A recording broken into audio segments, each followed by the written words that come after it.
संघर्ष के बिना कोई महान नहीं होता। जब तक पड़े न बार बार हथौड़े की चोट, पत्थर भी भगवान नहीं होता। ऐसा कोई नहीं जिसके जीवन में चुनौतियां ना आई हों, दुख ना आया हो, रुकावटें ना आई हो। लेकिन सफल वही होता है जो इन चुनौतियों और रुकावटों को अपने लक्ष्य में बाधा बनने नहीं देता।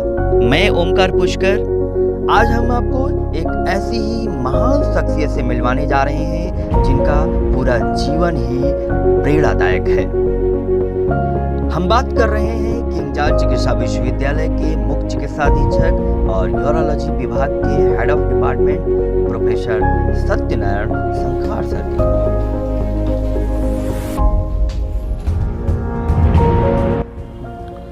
मैं डॉक्टर एस.एन. संखवार वर्तमान में यहाँ पे मुख्य चिकित्सा अधीक्षक किंग जॉर्ज मेडिकल यूनिवर्सिटी हूँ और मैं विशेषता एक छोटे से गांव जिसका कि नाम पालनगर है वहाँ का निवासी हूँ। पालनगर गांव रसूलाबाद तहसील में स्थित है जो कि कानपुर देहात क्षेत्र में आता है। और मेरा बचपन का जो शुरुआत हुई गाँव से में ही मैंने वहाँ के प्राथमिक विद्यालय से शिक्षा 5 तक की हासिल की। जब हम लोग स्कूल जाते थे तो सब लोग अपना अपना लेकर के जाते थे, उसी को बिछा के बैठते थे और हम लोग ज़्यादातर ऐसे ही नंगे पैर चले जाते थे। जूते वगैरह तो होते नहीं थे, न जूते चप्पल कुछ भी नहीं होते थे। तो कक्षा 5 तक की शिक्षा वहाँ की। और इसके साथ साथ हम लोग जब 4-5 में पढ़ते थे तो प्रातः सवेरे ज़्यादातर खेतों की ओर जाते थे। कुछ खेत में भी काम होता था, उसको करके और फिर आ करके जो 10 बजे से स्कूल होता था तो फिर स्कूल में अपना चले जाते थे। कक्षा 5 तक तो हम लोगों ने इस विद्यालय में पढ़ाई करी। विद्यालय बहुत ही अच्छा है और वहाँ पर हमारे गुरुजन लोग विशेष ख्याल रखते थे और ज़्यादातर जो कुछ पढ़ाते थे उसको सुनते थे। तो वही है कि उसी समय लगन जनरेट हुई पढ़ाई के लिए, तो अच्छी सी पढ़ाई भी करते गए। कक्षा 5 पास करने के बाद फिर हमारा जो कस्बा है रसूलाबाद, वहाँ पर कक्षा 6 से 8 तक का विद्यालय था, तो वो भी जूनियर बेसिक विद्यालय था, तो वहाँ पर प्रवेश लिया। उस समय रसूलाबाद और हमारे गांव के बीच में कोई सड़क नहीं थी, तो हम लोग पगडंडी जाया करते थे। और जो उस समय बरसात के सीज़न में बहुत दिक्कत होती थी क्योंकि पगडंडी और उसमें ढेर सा कीचड़ हो जाता था। तो हम लोग उस समय विशेष तरह के जूते आते थे जो रबड़ के होते थे, उनका मुंह भी आगे कटा होता था जूते के, वो पहन के जाते थे। और इस तरह से वहाँ पर रास्ते में भी बहुत दिक्कतें आती थी, लेकिन हम लोगों ने अपना पढ़ाई जारी रखा। साथ में हमारे गांव के बच्चे भी जाते थे, तो उनके साथ मिल कर के हम लोग जाते थे। और कक्षा 8 तक की पढ़ाई वहाँ करने के बाद फिर इसके बाद जो हाई स्कूल की पढ़ाई के लिए एक दूसरा स्कूल है जिसको भी वहाँ पर श्री जागेश्वर प्रसाद इंटर कॉलेज कठारा, वो हमारे गाँव से 3 किलोमीटर, वो भी गाँव क्षेत्र को दूसरी तरफ को पड़ता था। और वहाँ जाने के लिए एक नदी पार करनी पड़ती थी।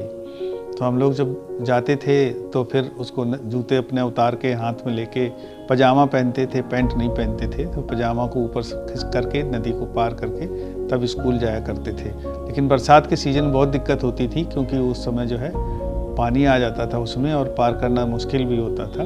तब जो हम लोग एक दूसरा रास्ता घूम के जाते थे, जहाँ की पुल से होते हुए जाते थे। वो रास्ता थोड़ा लंबा पड़ता था और उधर भी रोड नहीं था, उधर भी भीषण कीचड़ और उसका सामना करना पड़ता था। चूँकि पढ़ाई का लगन था, माता पिता और सभी लोग प्रेरित करते थे कि पढ़ाई करो, तो हम लोग स्कूल जाते थे।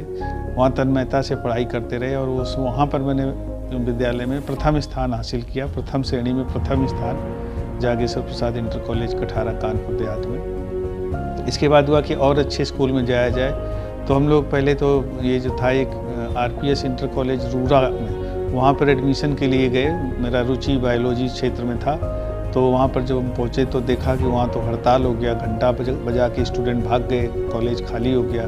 तो कुछ रास नहीं आया, तो पता चला एक जो है इटावा डिस्ट्रिक्ट में अच्छा सा कॉलेज है, श्री सुंदर Singh inter college Ramgarh Harchandpur Etawah.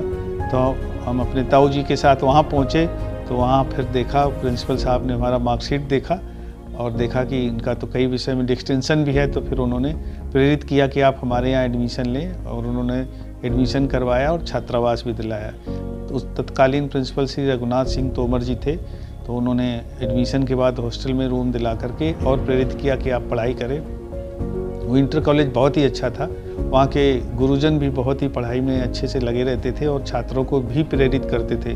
Principal साहब खुद भी रात के 10 बजे तक डंडा लेके हॉस्टल में घूमते थे ताकि कोई बच्चा सोए ना।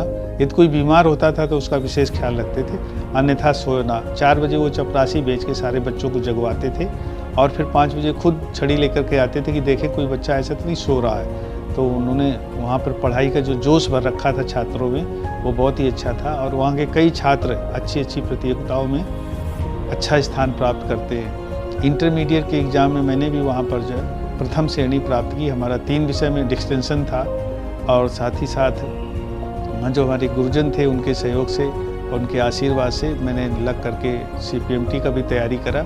उस समय CPMT 4 दिन होता था, 4 विषय होते थे, तो हमने फॉर्म भरा उसका, हमारे मामा जी ने फॉर्म भरवाया और फिर इसके बाद हमारा सेंटर यहाँ पर लखनऊ यूनिवर्सिटी में पड़ा। तो ये लखनऊ यूनिवर्सिटी जो हम आए, लखनऊ यूनिवर्सिटी में हमारा एक दिन में एक पेपर होता था, 4 दिन में 4 पेपर हुए और फिर मेरा चयन जो है CPMT में हो गया और मुझे गणेश शंकर विद्यार्थी मेमोरियल मेडिकल कॉलेज अलॉट हुआ। उस समय पहले ही से अलॉट हो जाता था, काउंसलिंग वगैरह नहीं होती थी।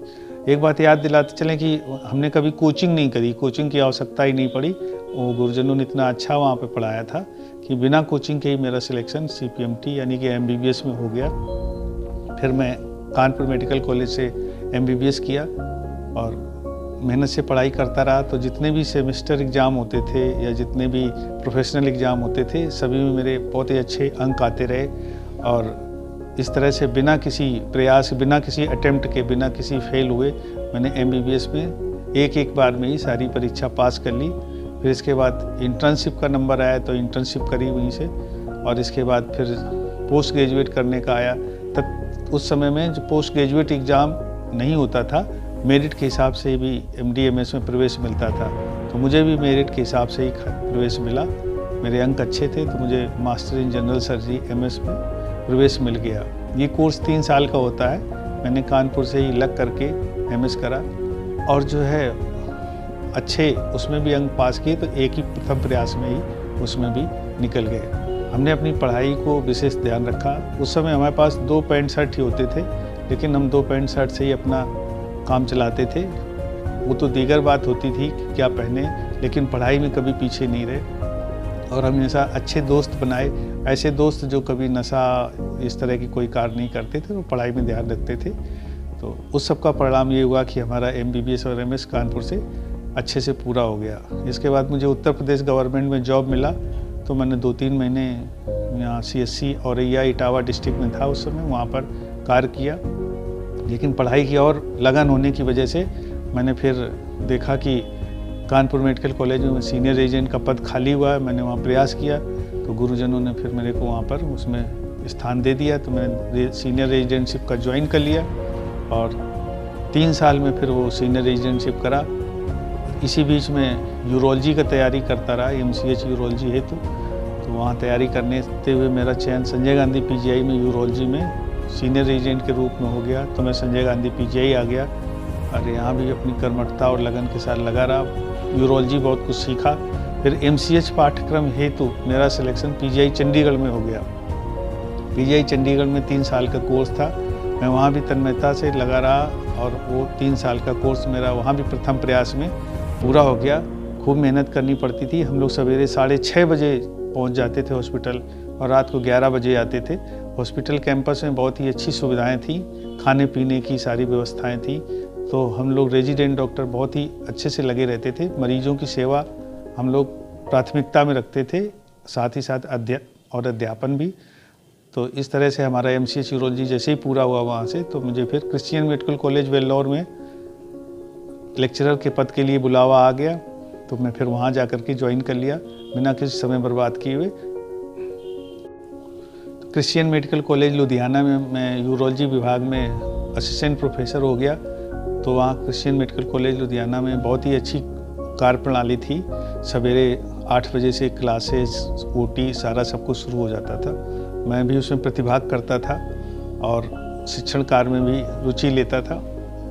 इसी बीच यहाँ king George medical university Lucknow में कुछ पद असिस्टेंट प्रोफेसर के निकले। चूँकि मेरा निवास स्थान घर कानपुर देहात में है और लखनऊ पास में भी था, तो इसको दृष्टिगत रखते हुए हमने फिर यहाँ के लिए भी अप्लाई करा। तो फिर मेरा यहाँ चयन एज सहायक आचार्य यूरोलॉजी विभाग में हो गया और मैंने सर्जरी विभाग में भी इंटरव्यू दिया, तो मेरा चयन वहाँ भी सहायक आचार्य सर्जरी विभाग भी हो गया। चूँकि सुपर स्पेशलिस्ट था, यूरोलॉजी में पहले से कार्य कर रहा था, तो मैंने यूरोलॉजी को पसंद किया, तो यूरोलॉजी में मैंने ज्वाइन किया और तब से लगातार यूरोलॉजी में 2001 से कार्य करता आ रहा हूँ। पहले 2 साल सहायक आचार्य के रूप, फिर सह आचार्य के रूप में 4 साल, और इसके बाद जो है 2009 से लगातार प्रोफेसर के रूप में कार्यरत हूँ। हमारे माता पिताजी ने, सभी लोगों ने यही सिखाया कि जितनी लोगों की सहायता हो सके करो, हमेशा अपने कार्य के प्रति ईमानदार रहो, कोई भी एंटी सोशल एक्टिविटी, नशा पान पत्ती इस तरह का बिल्कुल न करो। मैंने पूर्णतया पालन करते हुए अपने कर्तव्य की ओर लगे रहे। पहले मुझे मेडिकल सुपरिटेंडेंट बनाया गया, मैं अपने उस कार्य में तन्मयता से लगा रहा। तत्पश्चात फिर मुझे मुख्य चिकित्सा अधीक्षक यानी चीफ मेडिकल सुपरिटेंडेंट भी बनने का अवसर मिला, तो मैं 2009 से 2014 तक फिर मुख्य चिकित्सा अधीक्षक रहा। इस बीच हमने अपना ये ध्येय और उद्देश्य रखा कि कभी भी कोई गरीब मरीज आए तो उसकी सहायता अवश्य करो। 4 धनवान की सहायता हो जाए तो हो जाए, लेकिन कोई गरीब मरीज नहीं बचना चाहिए। मेरे प्रयास में यही रहता था कि जितने गरीब मरीज आएँ और भी जो ज़रूरतमंद हो उनकी सबकी सेवा करो, सहायता करो, कोई दुखी ना जाने पाए, अपनी ओर से यही प्रयास रखें। काफ़ी कुछ मैं उस करने में सफल रहा, मुझे अच्छा लगता था। फिर बीच के कुछ समय में ट्रॉमा सेंटर का इंचार्ज भी रहा, वहाँ भी कार्य देखता रहा। मैं डीन स्टूडेंट वेलफेयर भी रहा कुछ समय तक, और इसके बाद मैं डीन ट्रॉमा सेंटर 2 भी रहा। फिर 2017 में मैं दोबारा चीफ मेडिकल सुपरिटेंडेंट बना, तब से मैं लगातार इस पद पर अभी कार्य कर रहा हूँ। मेरा उद्देश्य मुख्यतः यही है कि कभी भी कोई दीन दुखी आए, परेशान आए तो यथासंभव जो हो सके सहायता ज़रूर करो, अपने कार्य के प्रति वफादार रहो, अपने स्वास्थ्य का विशेष ख्याल रखो, क्योंकि शरीर आपका है, आप नहीं ख्याल रखोगे तो कौन ख्याल रखेगा। खाने पीने का ख्याल रखो, योग व्यायाम उसका ख्याल रखो, कम से कम बीमार हो ये सब कुछ रहे, अपने अंदर की इम्यूनिटी अच्छी रहे, ऐसे कार्य करो, ऐसा खाना खाओ, ऐसा व्यवहार करो। और यही है कि जो पठन पाठन है उस पर बच्चों का विशेष रुचि जनरेट करने की कोशिश करो। जब पठन पाठन नहीं होगा, हमें लेखनी नहीं हाथ में अच्छे से पकड़ी होगी, तो हम कैसे आगे बढ़ेंगे। तो यही मेरी विशेष अनुरोध है कि सभी लोग सुखी रहें और निरोग रहें। उसके लिए क्या जरूरी है, लगातार सतत प्रयास करते रहें। देखा जाता है कि जैसे कोई पत्थर तोड़ रहे हैं तो ये नहीं कि एक ही हथौड़े में टूट जाएगा, कई बार हथौड़े मारने पड़ते तब कहीं टूटता है। तो मतलब कि लगातार प्रयास करते रहना चाहिए। कोशिश करने वालों की कभी हार नहीं होती है, ये याद रखना चाहिए कि जब भी कोई ज़रूरतमंद आए तो बात तो सुनो। कई बार ये होता है कि आप अगर किसी की बात सुन लें तो बहुत कुछ समस्या सॉल्व हो जाती है। मार्गदर्शन सही करें, हमेशा मार्गदर्शन सही करना है। आपकी छोटी सी सलाह से किसी का बड़ा भला हो सकता है, इस बात का विशेष ध्यान रखें। और यथासंभव सहायता के लिए तत्पर रहना चाहिए। यदि आप आज एक की सहायता करेंगे तो दूसरा आपकी भी सहायता करने के लिए आएगा। और जहाँ तक बात है कि हम दूसरों के प्रति कैसा व्यवहार करें, तो सोच लो मन में आपके प्रति लोग कैसा व्यवहार करें, कैसा अच्छा लगेगा आपको, वो ऐसे ही आप व्यवहार दूसरों के प्रति करें। तो पॉजिटिव क्या होता है, बी पॉजिटिव यही होता है कि हम पॉजिटिव रहें, दूसरों की सहायता करें। और दूसरों की सहायता किस तरह से करें, कैसा व्यवहार करें, तो जैसे आप अपने प्रति दूसरों का व्यवहार की अपेक्षा करते हैं उसी तरह का व्यवहार आप दूसरों से करें, यही पॉजिटिविटी है। अगर आप अभी तक वीडियो को देख रहे हैं तो इसका मतलब है आपके अंदर लगन और संघर्ष करने की क्षमता है। इसी तरह के प्रेरणादायक वीडियो आपके पास सबसे पहले पहुंचे, इसके लिए चैनल को सब्सक्राइब करके बेल आइकन जरूर दबाएं। आपको ये वीडियो कैसा लगा हमें कमेंट करके बताएं।